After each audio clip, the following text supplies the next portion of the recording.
Brands have been around for a very, very long time. Ever since people started living together, they've had brands. Now, you've heard, I'm sure, of branded cattle. That is also a brand.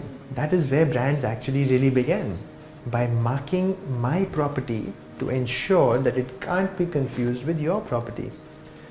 So brands have been around since the Stone Ages. People used to brand their cattle, people used to brand their property, and people used to differentiate it from one another. If I have a farm and if I have 50 heads of cattle in my farm and there is a neighboring farm who has 25 heads of cattle, I have to ensure that my cows and bulls don't get confused with my neighbor's cows and bulls, because at the end of the day they're a source of income.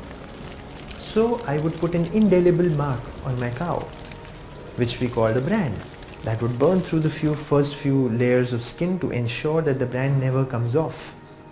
Now this brand has to be unique to me, so that everywhere in the neighborhood there is absolutely no confusion as to whose cow this is. Supposing the cow just wanders off, everybody in the 10-mile radius would know that this is this person's cow. Why? Because it has a brand on it. And if I find a cow wandering around, I realize that yes, this is my cow because it has a brand. That really is how brands originated.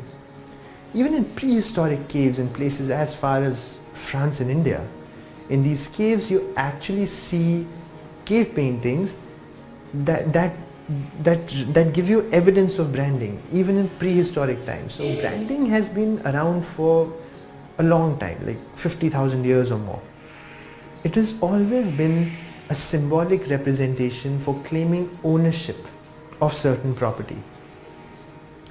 So it's very important to keep this definition of brands in mind, this origination of brands in mind.